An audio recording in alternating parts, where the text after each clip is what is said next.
Bem-vindos à Afeto Maringá, uma clínica especializada em ultrassonografia obstétrica e medicina fetal, dedicada a proporcionar uma experiência única de cuidado e profissionalismo. Preparamos um ambiente agradável e acolhedor para que você e sua família sejam atendidos com tranquilidade. Nossos exames são realizados de acordo com protocolos internacionais de medicina materno-fetal, utilizando aparelho de ultrassom novo, moderno e com imagens de alta definição.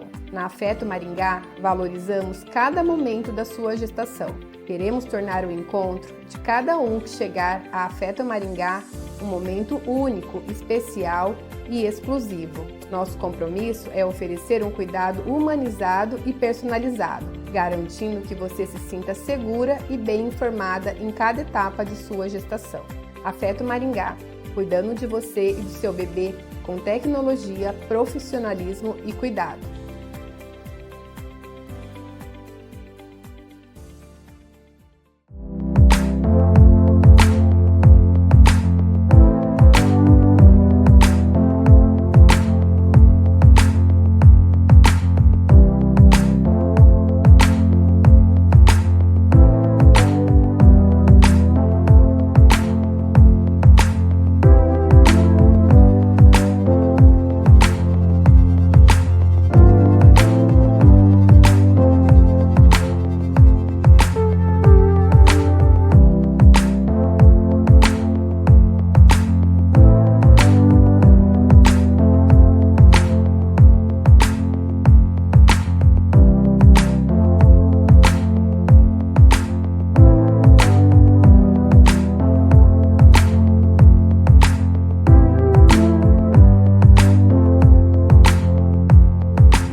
Com o objetivo de oferecer um acompanhamento ultrassonográfico especializado durante toda a gravidez, a Afeto Maringá montou um plano de acompanhamento ultrassonográfico fetal, que permite que a gestante realize seus exames sempre com o mesmo médico e não exames isolados realizados por médicos diferentes em locais diferentes. Você terá um médico especialista para acompanhar a evolução do seu bebê durante toda a gestação, com todas as avaliações necessárias, ultrassons no prazo certo, identificação de riscos precocemente, gerando mais segurança e tranquilidade. Além disso, reafirmamos nosso compromisso de oferecer, além do melhor em tecnologia e conhecimento técnico-científico, um atendimento acolhedor.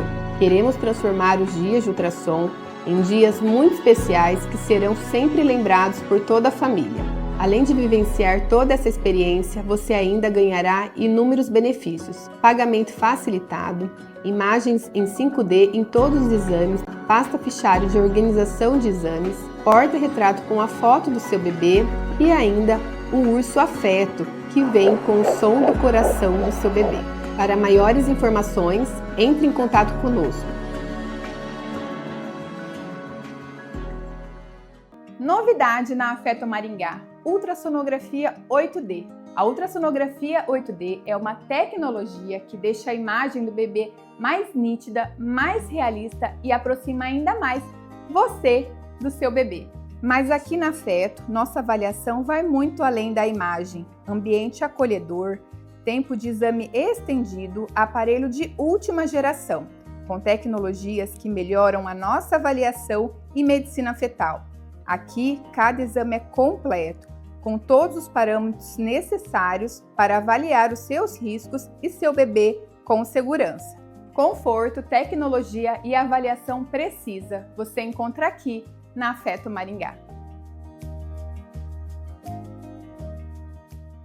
Eu sou a doutora Bruna Barbosa, médica, ginecologista e obstetra, especialista em medicina fetal. Primeira coisa, você sabe o que é a medicina fetal? A medicina fetal é uma subespecialidade da obstetrícia, que visa o diagnóstico e o tratamento de condições que afetam o feto durante a gestação. Envolve a avaliação da saúde do feto, a identificação de anomalias congênitas e a gestão de complicações que possam surgir durante a gravidez. A nossa principal ferramenta de trabalho é a ultrassonografia. Através dela, monitoramos o desenvolvimento fetal e detectamos anomalias e, quando necessário, direcionamos a testes genéticos, realizamos procedimentos invasivos e até atualmente direcionamos para tratamentos cirúrgicos realizados ainda com o feto dentro da barriga da mãe. A medicina fetal é fundamental para garantir a saúde do feto e da mãe, permitindo intervenções precoces e o planejamento adequado para o parto e o cuidado neonatal. Bom, entendida a importância da ultrassonografia durante o acompanhamento do pré-natal e o preparo para o parto, agora eu vou conversar um pouquinho com vocês sobre o que eu faço todo dia, a ultrassonografia. O primeiro ultrassom que você vai fazer quando descobrir que está grávida é o ultrassom obstétrico inicial ou de primeiro trimestre.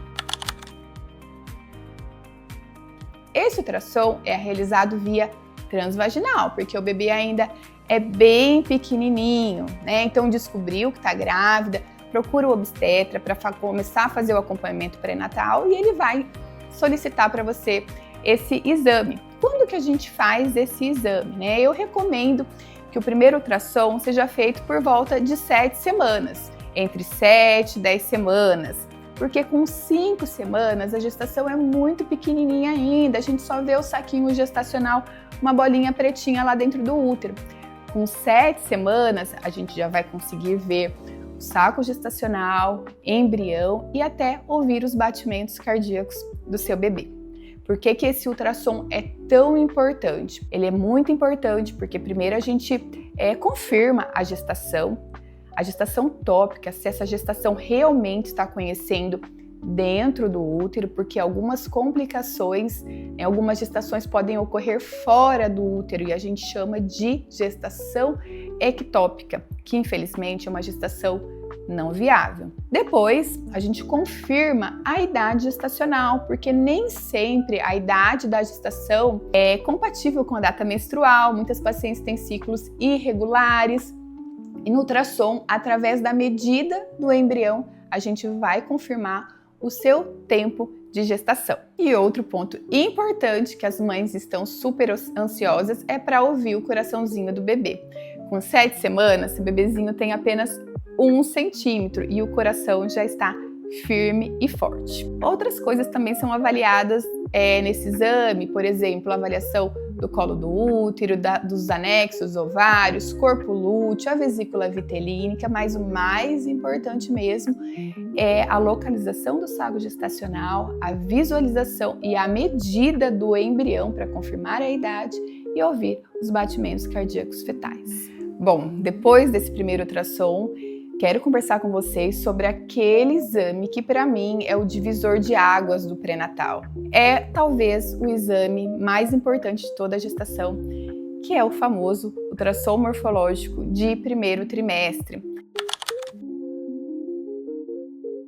Apesar de muitas pessoas ainda se referirem como translucência nucal, esse exame vai muito além da translucência nucal. O morfológico de primeiro trimestre é um exame que tem que ser obrigatoriamente realizado entre 11 semanas e 3 dias e 14 semanas, porque este é o período ideal para fazer a avaliação dos marcadores de risco de síndromes. É nesse exame que fazemos um rastreamento, um cálculo de risco para síndromes genéticas, entre elas a síndrome de Down. Nós avaliamos 4 marcadores. O primeiro deles é a translucência nucal.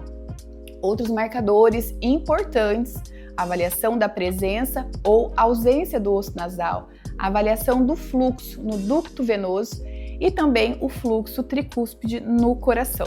Gente, nesse exame, o bebê tem mais ou menos 6, 7 centímetros. Esse é um bebezinho de 12 semanas.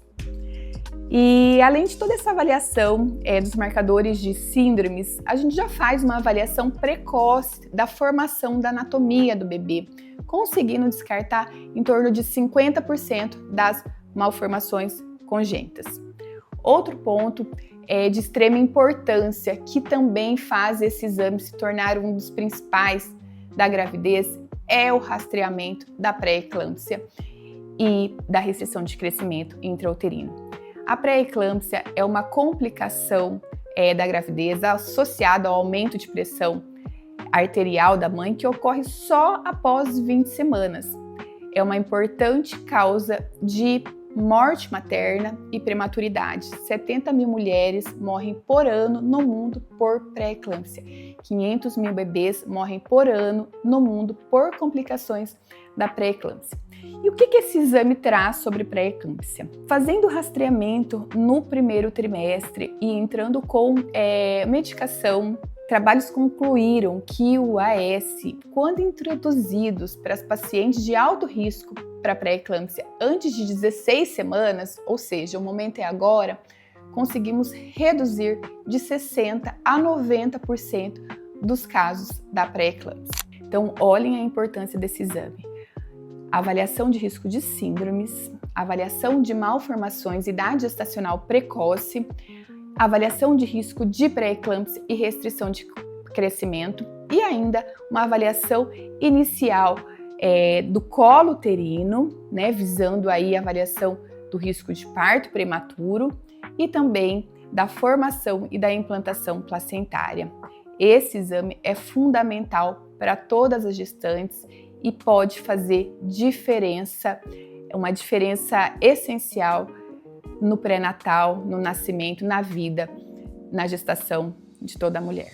E outra pergunta que toda gestante me faz no morfológico de primeiro trimestre é sobre saber se vai ser uma menina ou um menino. Neste exame, não é possível a gente determinar com 100% de certeza, afirmar o sexo do bebê por conta da idade gestacional, mas é possível dar o famoso palpite através da avaliação do tubérculo genital. Quando o tubérculo genital é mais horizontal, é mais sugestivo de menina, e quando é mais vertical, sugestivo de menina. Bom, esse exame, né, diante de todas as avaliações no morfológico de primeiro trimestre, como eu disse, é um exame divisor de águas no pré-natal e toda gestante tem que priorizá-lo, deve fazer. Depois do morfológico, nós temos um ultrassom feito ali entre 16 e 18 semanas, chamado de ultrassom obstétrico simples, que eu sempre gosto de fazer com ultrassom transvaginal para avaliar o colo do útero. Esse ultrassom, apesar de ser chamado de simples, não é tão simples assim. É um ultrassom que possibilita uma avaliação precoce da anatomia. Então, eu chamo de pré-morfológico, porque neste ultrassom a gente pode diagnosticar algumas malformações que não podem ser vistas no morfológico de primeiro trimestre e antecipar alguns achados do morfológico de segundo trimestre. Por isso que eu falo que ele não é tão simples assim. Vamos avaliar o peso do bebê, a quantidade de líquido, ouvir os batimentos, posição e, é claro, confirmar o sexo do bebê. A medida do colo do útero, ela também auxilia no rastreamento do parto prematuro.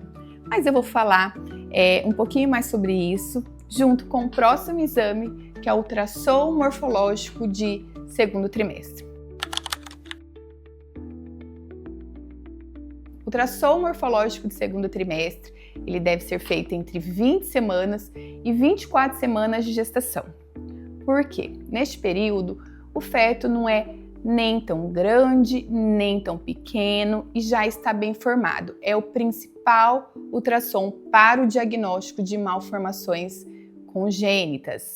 Essa idade gestacional é estratégica para o diagnóstico de malformações congênitas. Então, nesse ultrassom, além da avaliação do peso do bebê, do crescimento, nesse ultrassom a gente já começa a falar sobre o famoso percentil, a avaliação do líquido, da placenta, a avaliação da anatomia do bebê, ela é ampla. A gente avalia o bebê da cabeça até os pezinhos, a avaliação do sistema nervoso central, do tórax, do coração, fazendo já um rastreamento das cardiopatias congênitas, a avaliação da face do bebê para avaliar problemas como fenda labial, alterações das órbitas do bebê, que podem sugerir, de repente, alguma síndrome fetal, avaliação do osso nasal e ainda da região abdominal, rinzinhos, avaliação detalhada dos membros, né, mãozinhas, pezinhos,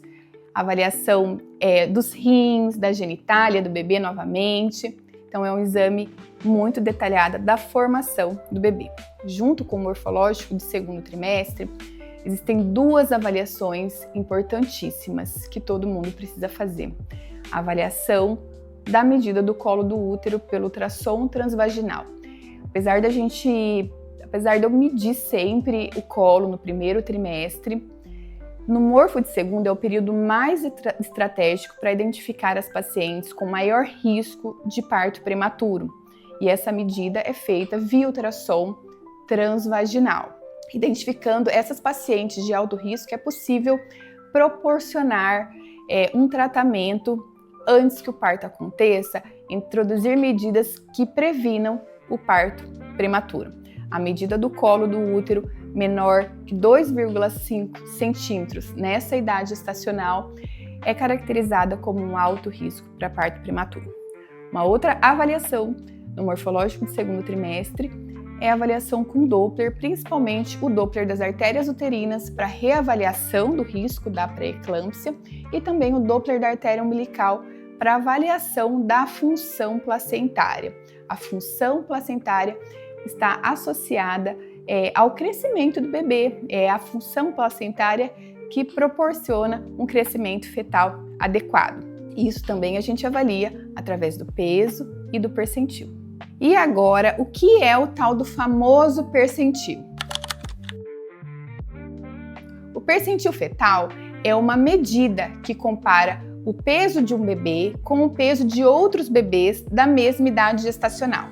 O cálculo é feito durante a ultrassonografia e ajuda a avaliar se o crescimento do bebê está adequado ou não. Como é calculado o percentil do bebê? O percentil fetal é calculado com base em uma curva de normalidade, em uma escala de 0 a 100. O percentil 50 indica que o bebê está no meio da distribuição, ou seja, metade dos bebês normais serão maiores e a outra metade serão menores. O percentil abaixo de 10 indica que o bebê é pequeno. O percentil acima de 90 indica que o bebê é grande. O que o percentil pode indicar, então? Fetos abaixo do percentil 10 são chamados de PIG, ou seja, pequeno para a idade gestacional. Alguns podem ser portadores de restrição de crescimento, sinalizando uma insuficiência placentária, por exemplo. Mas outros não, podem ser pequenos apenas por constituição genética, potencial genético, ou seja, pelo biotipo dos pais. Agora, fetos acima do percentil 90 são chamados de GIG, grande para a idade gestacional, e podem ser grandes pelo potencial genético, pelo biotipo dos pais, ou também por um diabetes gestacional mal controlado. As variações bruscas no percentil também devem ser consideradas um sinal de alerta. Então, devemos sempre avaliar o percentil ao longo da gestação, especialmente no terceiro trimestre, comparando um exame com o outro. Entendido o que é percentil, vamos falar dos ultrassons de terceiro trimestre. São os ultrassons para acompanhar o crescimento e o desenvolvimento do bebê. Então a gente vai avaliar a posição do bebê, a quantidade de líquido amniótico, a placenta é importante fazer uma reavaliação de anatomia do bebê, porque algumas alterações podem não ser detectadas no morfológico de segundo trimestre. Não porque o médico não viu, mas por conta da própria idade gestacional. Algumas alterações, algumas malformações podem ficar evidentes apenas no terceiro trimestre. E o ponto-chave é a avaliação do crescimento fetal, ou seja, o cálculo do peso estimado e a avaliação do percentil. Então, o percentil é indispensável em todo ultrassom de terceiro trimestre. Toda essa avaliação a gente faz no exame de obstétrico simples, que pode ser complementado pelo estudo Doppler. O que é o estudo Doppler? O estudo Doppler visa avaliar justamente a função placentária através do Doppler da artéria umbilical, a oxigenação do feto através da avaliação da artéria cerebral média e o fluxo nas artérias uterinas. Ele auxilia na avaliação de risco, reavaliação de risco da pré-eclâmpsia e também na diferenciação dos fetos que são pequenos para a idade gestacional dos fetos portadores de restrição de crescimento. Então, nesses casos de fetos abaixo do percentil 10 ou quedas do percentil, o estudo Doppler é indispensável. Outro exame que visa a avaliação do bem-estar fetal, da vitalidade fetal, que pode ser um complemento ao ultrassom obstétrico simples, é o ultrassom com perfil biofísico fetal.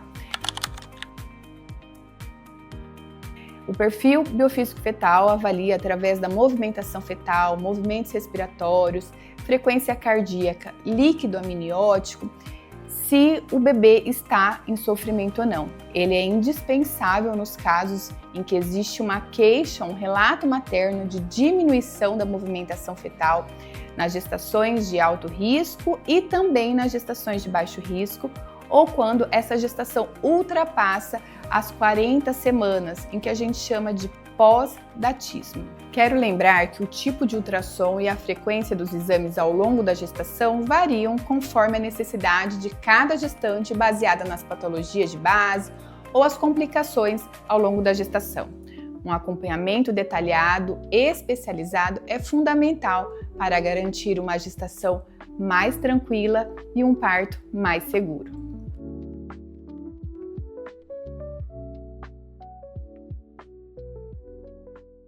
Na gestação, nem tudo que importa é visível em um exame simples. Por isso, a avaliação em medicina fetal vai além da imagem, exige tecnologia, tempo e atualização constante. Aqui na Feto Maringá, os exames são realizados em aparelho de última geração, capaz de oferecer imagens mais nítidas e uma avaliação mais precisa. Mas isso, por si só, não é suficiente. O tempo dedicado a cada exame permite uma análise cuidadosa, sem pressa. A atualização constante em medicina fetal, alinhada aos protocolos internacionais, direciona o olhar para o que realmente importa. O ambiente acolhedor traz tranquilidade durante todo o processo, porque no final não se trata apenas de fazer um ultrassom. A Feto Maringá, aqui você encontra tecnologia, atualização científica e cuidado.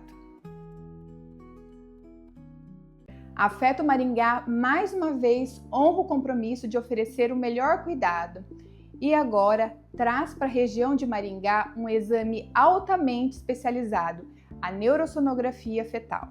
Mais do que um ultrassom, trata-se de uma avaliação detalhada do cérebro do bebê, realizada com técnica avançada e formação específica, indicada principalmente diante de achados suspeitos no cérebro ou na coluna do bebê ao ultrassom de rotina, bem como nos casos de infecções congênitas, malformações do sistema nervoso central, condições de risco gestacional, como história prévia de alterações neurológicas, e em situações específicas, como restrição de crescimento fetal ou alterações genéticas. Um exame que exige estudo aprofundado, experiência e olhar especializado. Diante de qualquer dúvida no desenvolvimento neurológico do seu bebê, o diagnóstico correto pode fazer toda a diferença no cuidado e desfecho da sua gestação.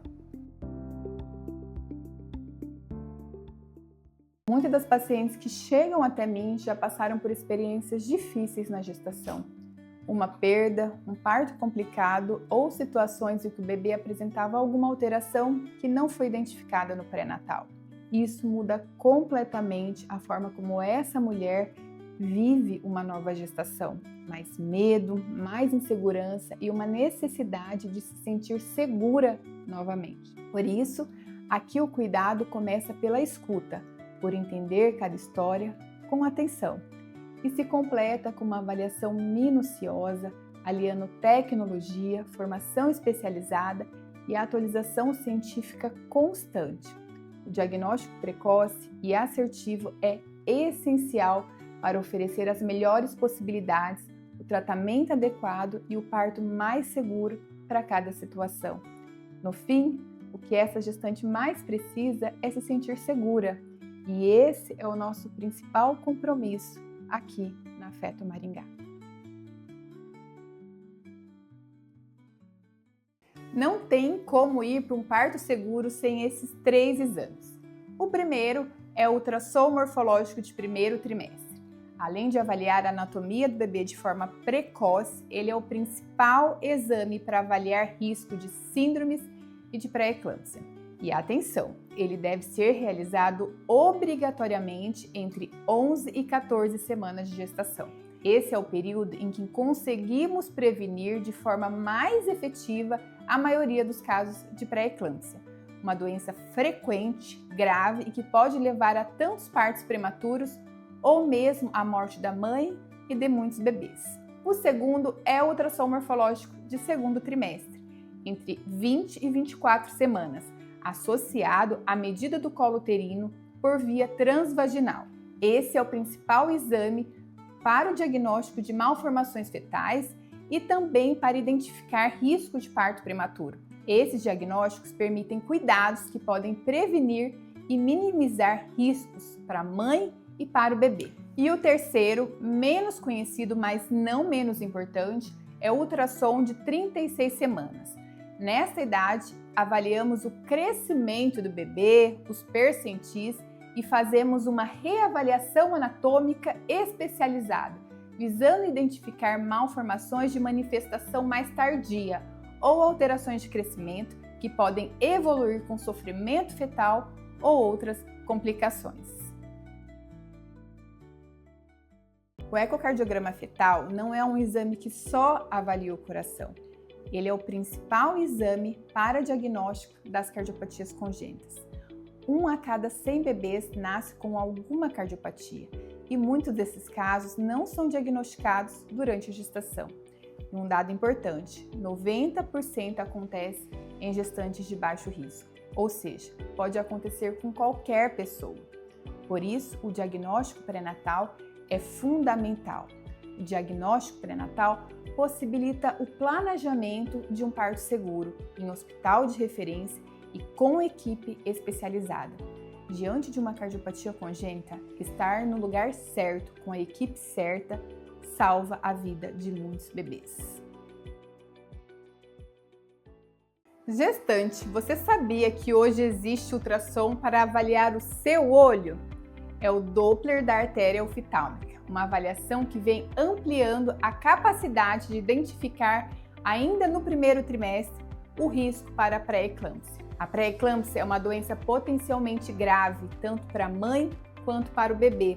Identificar as pacientes de alto risco ainda no primeiro trimestre é fundamental, porque essa é a principal janela de prevenção da doença. Quando incorporado ao rastreamento, esse exame aumenta a taxa de detecção e torna a avaliação mais precisa. Ainda é pouco disponível, mas já faz parte dos protocolos mais atuais e já está incluído na avaliação realizada aqui na Afeto Maringá de forma completa.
meu nome é Daniel Message, eu sou cardiologista e aqui na Clínica Afeto Maringá cuidamos da saúde do seu coração.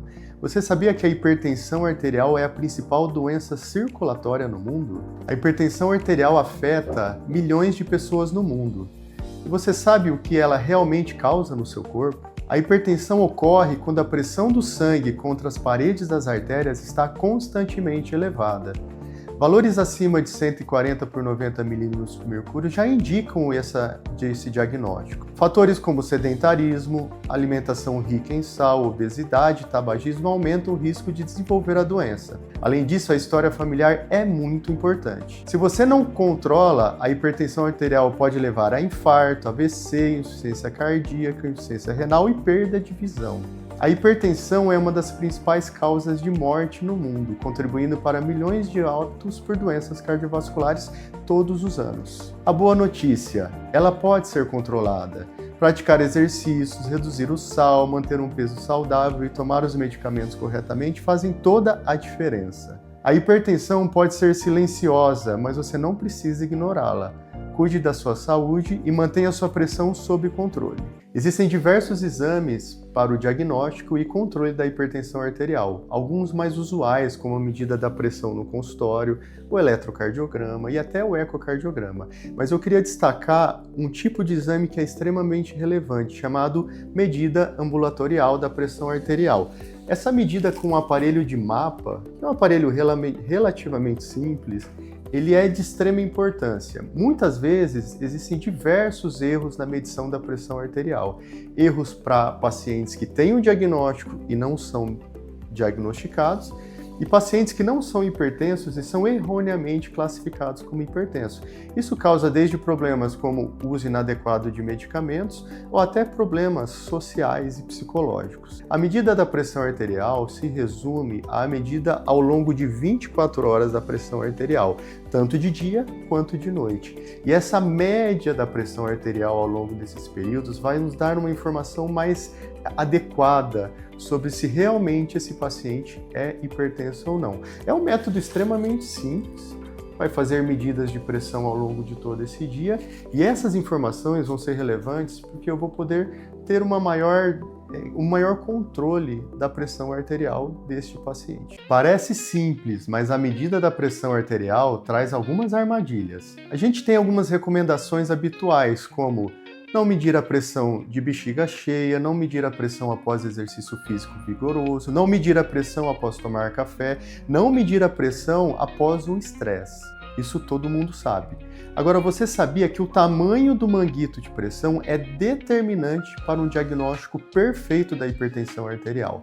Olha só, imagine uma criança que eu vá medir a pressão e vou usar um manguito desse tamanho. Imagina o que vai acontecer num braço de uma criança. Esse manguito vai pegar muito mais área de avaliação do que o necessário e vai fazer com que essa pressão seja subestimada. Isso vai dar valores muito abaixo do que realmente são. Agora pense o contrário, pense um adulto que eu vou usar um manguito desse tamanhozinho para medir a pressão desse adulto. Provavelmente a pressão vai estar superestimada. Então, por exemplo, um paciente que deve ter uma pressão ideal menor que 120 por 70 milímetros de mercúrio, aqui ele pode ter uma falsa pressão de 150 por 90, 150 por 100. Enquanto aqui ele pode ter uma pressão falsamente para baixo de 90 por 60, 100 por 60, enfim. Então, isso é muito importante. O tamanho do manguito é determinante para uma boa avaliação da pressão arterial. Isso vai evitar erros diagnósticos. Então, a gente evita que pacientes tenham diagnóstico de hipertensão sem ser hipertensos e o contrário. Pacientes não têm um diagnóstico de hipertensão sendo hipertensos. A gravidez é um momento mágico na vida de uma mulher. E na grande maioria das vezes, a gestação vai percorrer um ciclo natural. A mulher vai ficar gestante, o filho vai nascer e tudo vai dar certo. Mas vocês sabiam que muitas vezes sou chamado para avaliar gestantes com problemas cardíacos? Muitas vezes, a adaptação fisiológica à gestação pode precipitar sintomas ou doenças do coração como doenças valvares, doenças musculares, doenças do tipo arritmias. Isso é muito importante. Existem também as doenças próprias da gestação, doenças aquelas causadas por mecanismos de doença que vão ocorrer somente na gestação ou num período após a gestação, como pré-eclâmpsia, hipertensão da gestação, diabetes gestacional. Vocês sabiam também que os níveis de colesterol eles podem aumentar durante a gestação e mulheres que têm níveis de colesterol elevados podem gerar nos seus filhos placas de colesterol que vão fazer com que eles tenham doenças ateroscleróticas muito precoces. Muitas vezes essas doenças, as doenças da gestação são interrompidas assim que o bebê nasce. Mas é importante dizer que a mulher pode ter complicações agudas como insuficiência cardíaca, como dores no peito ou até complicações crônicas, como aumento do risco de hipertensão arterial, aumento do risco de diabetes, de colesterol, tudo depois desse nascimento. Se não bastasse isso, todo esse processo fisiológico faz com que a criança também tenha riscos futuros quando ela nasce de mães cardiopatas ou mães que têm complicações na gestação. A gente sabe que crianças nascidas nesse cenário podem ter maior risco de doenças cardiovasculares no futuro, sem contar doenças neurológicas, doenças de desenvolvimento neuropsicomotor. É importante que gestantes que tenham alguma doença cardíaca ou que cursem com alguma complicação circulatória ao longo da gestação, façam o acompanhamento com o cardiologista, para que a mulher e o seu filho tenham o menor risco de complicações, tanto agudas quanto crônicas. Durante muito tempo, a cardiologia foi praticada de forma automática. Consulta rápida, exames de rotina, protocolos iguais para todos. Mas o coração não é automático. Ele responde ao estresse, às emoções, à genética, ao sono, à alimentação e ao ambiente. A cardiologia moderna entende que não existe paciente padrão. Existe história, existe contexto, existe individualidade. Não é sobre pedir mais exames, é sobre pedir os exames certos. Não é sobre medicar todos, é sobre saber quem realmente precisa. É integrar tecnologia avançada e imagem cardíaca com um olhar humano.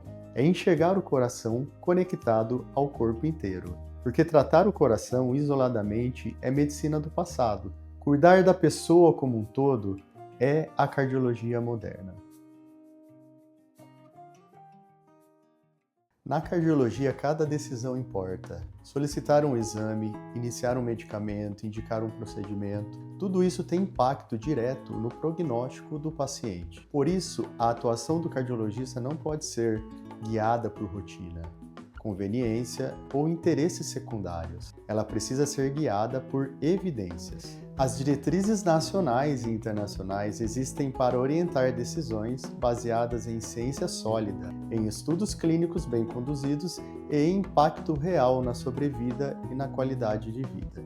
Nem todo exame é necessário e nem todo paciente precisa de uma intervenção. A avaliação criteriosa é o que diferencia excesso de cuidado e cuidado correto. O foco deve ser sempre o prognóstico, reduzir risco, prevenir eventos e proteger o futuro daquele paciente. Cardiologia responsável é aquela que alia conhecimento técnico, ética e compromisso com a melhor evidência disponível, porque medicina de verdade é a ciência aplicada com consciência.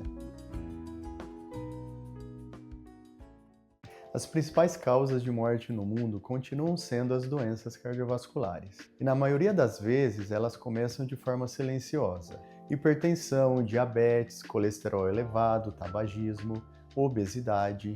Esses fatores não doem, não avisam, mas ao longo dos anos constroem um risco maior. O papel do cardiologista é identificar esse risco antes que ele se transforme em um evento. Avaliar, estratificar e intervir de forma individualizada.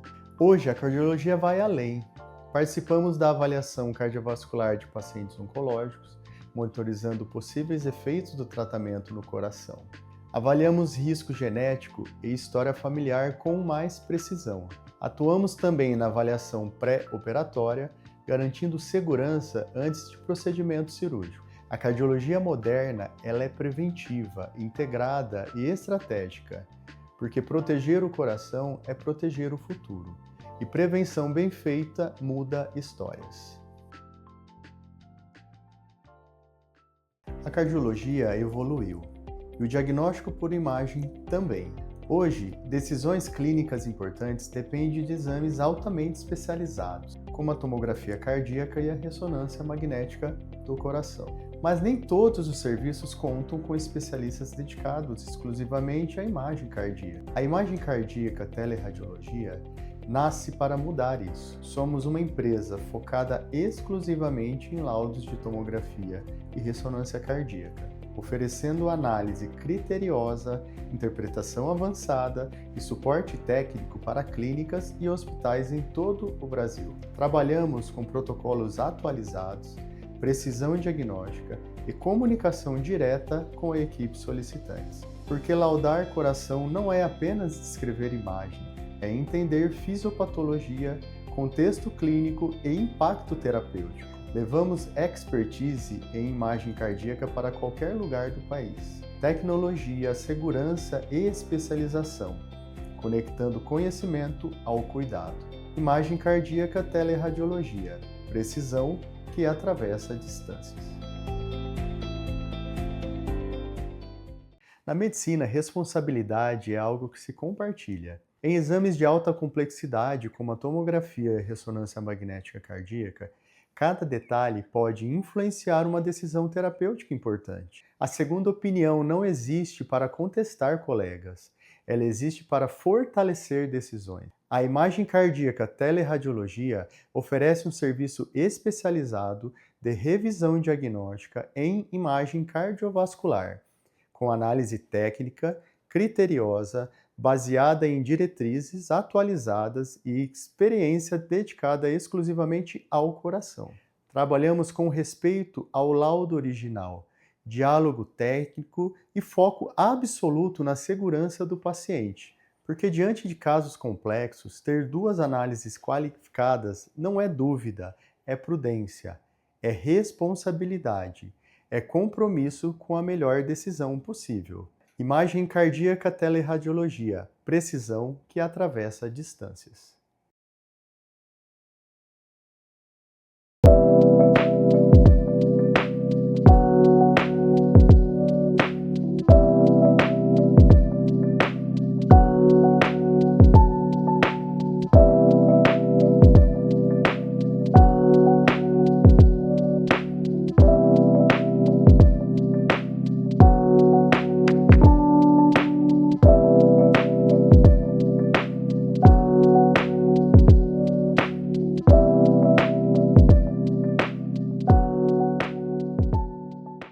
O que o bebê sente dentro da barriga?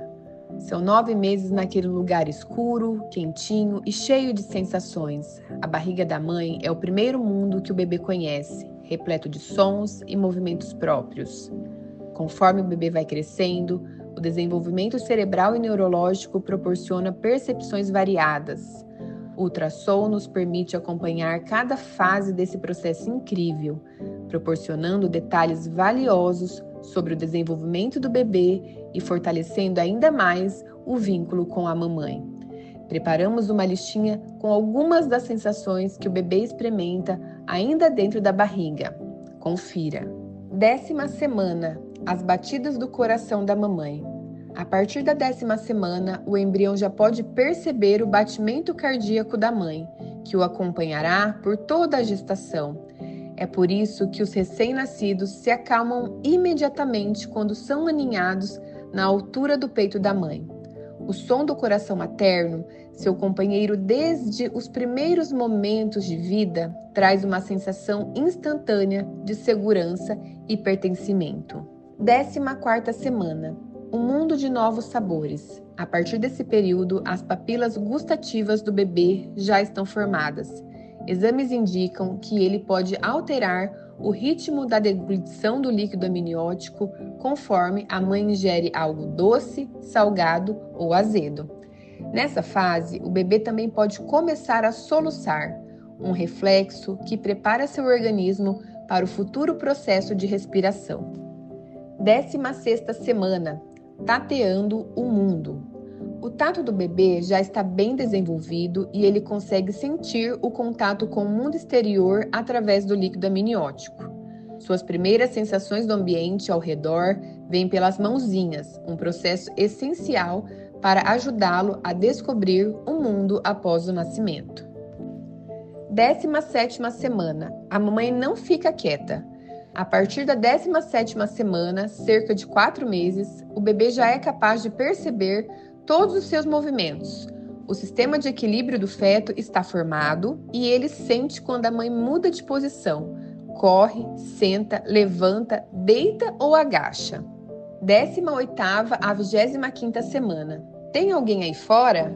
Os sons chegam abafados no útero, mas entre a 18ª e a 15ª semana, o bebê já tem um sistema auditivo totalmente formado e começa a ouvir o que acontece fora da barriga.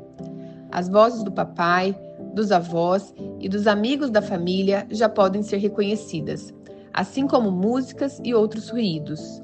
Por isso, é muito importante conversar com o seu bebê.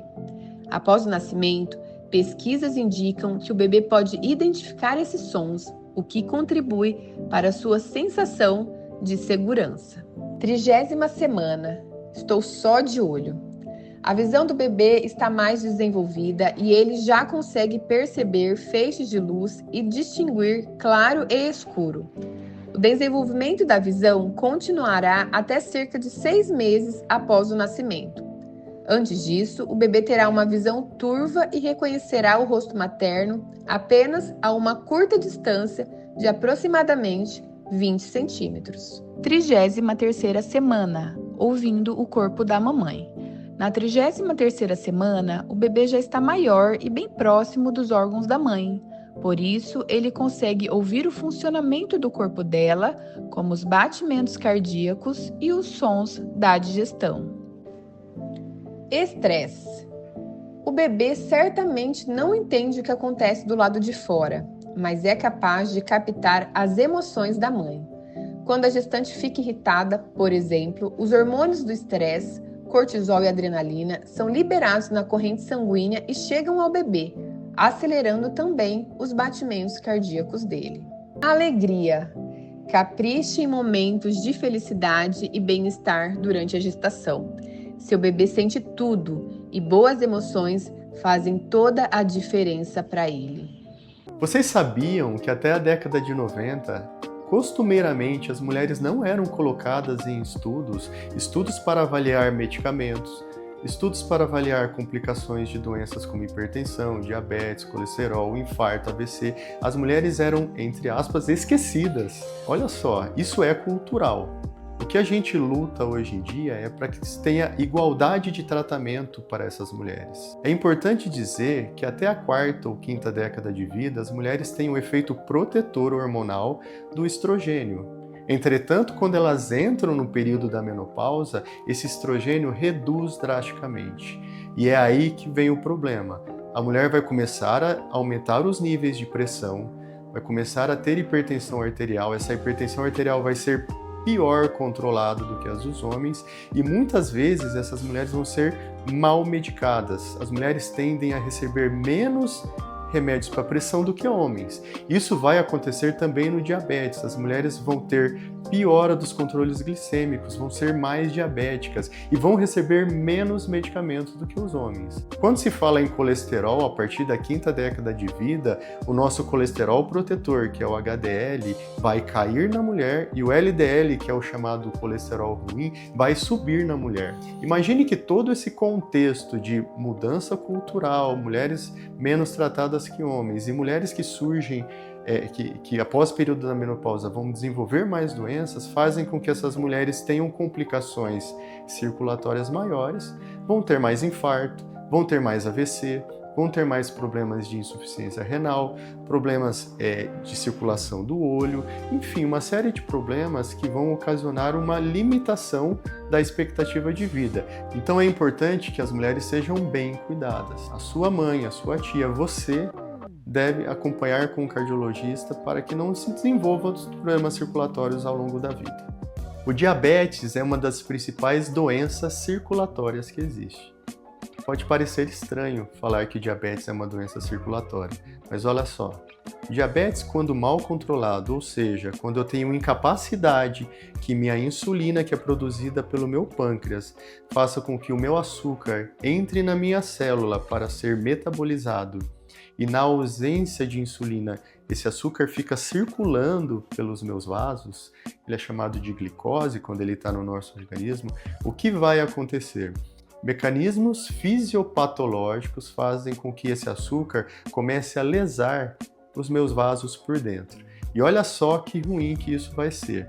Nós temos uma vasta circulação de sangue no nosso organismo, tanto em olho, coração, cérebro, rins, pernas. Então comece a imaginar que o diabetes vai causar cegueira, ele começa a lesar as artérias da retina, ele vai causar problemas circulatórios nas pernas que vão levar a amputações. O diabetes é a principal causa de amputação não traumática no mundo. O diabetes está muito relacionado com um infarto miocárdico. O diabetes vai ajudar, junto com outras doenças, a entupir nossas artérias do coração, causando um infarto. E 40% dos diabéticos têm insuficiência cardíaca. Imagine então que um diabético vai ter uma expectativa de vida menor do que pacientes que não têm diabetes. Como se faz o tratamento do diabetes? Através de medicações que vão fazer com que esse açúcar do sangue saia do sangue e vá para o músculo, e vá para o fígado, ou que ele saia até pela urina. Hoje em dia temos medicamentos muito eficazes para o diabetes, que vão se mostrando medicamentos que estão reduzindo as mortes cardiovasculares. Se você é diabético e não tem o diagnóstico de diabetes, e isso não é tão incomum, você precisa fazer uma avaliação para que você faça o diagnóstico. 10% da população mundial tem diabetes, em torno de 5% da população mundial pode ter diabetes sem saber. Isso faz com que a gente tenha em torno de 6 milhões de mortes por ano no mundo só de diabetes. O controle do diabetes através de boa alimentação, atividade física e medicamentos faz com que essas pessoas possam ter uma sobrevida normal, uma sobrevida próxima a uma pessoa que não tenha diabetes. Então é importante que se faça esse controle do diabetes. Obesidade é um grande problema de saúde pública. Vocês sabiam que a obesidade é uma doença circulatória também, assim como hipertensão, diabetes, colesterol ou outras doenças? A obesidade é caracterizada por um índice de massa corporal maior que 30 quilos por metro quadrado. E essa medida é relativamente simples de se fazer. O que não é simples é tratar a obesidade. O tratamento da obesidade ele está relacionado a fatores genéticos. Então, muitas vezes a dificuldade ou o ganho de peso do paciente está relacionado a fatores genéticos. E hoje se conhecem mais de 400 genes relacionados à obesidade. E esses genes, de alguma forma, vão fazer com que essa pessoa tenha dificuldade de emagrecer. Além do fator genético, fatores sociais, padrão de alimentação, hábitos de vida, falta de atividade física, o uso ou o abuso de comidas ultraprocessadas, como lanches, como produtos como nuggets, enfim, produtos industrializados. A obesidade ela vai gerar problemas tanto de circulatórios quanto problemas osteoarticulares. Então é muito comum que pacientes obesos tenham problemas de articulação de joelho, articulação de pé, articulação de ombro, de coluna, enfim. Por outro lado, os problemas circulatórios também são importantes. Pacientes obesos tendem a ter mais AVC, pacientes obesos tendem a ter mais infarto, pacientes obesos são mais hipertensos, podem ter mais diabetes, pior controle do colesterol. A boa notícia é que existem formas de diminuir esse problema da obesidade. Tratamentos não farmacológicos, como intensificação de atividade física regular, padrões alimentares que podem ser ajustados com um nutrologista ou com um nutrólogo e o uso de medicações que podem fazer com que esse controle do peso seja mais adequado. A obesidade é sim um problema de saúde pública e deve ser tratado de maneira muito assertiva. Obesidade não é só uma questão estética. Obesidade é uma doença e precisa ser levada a sério.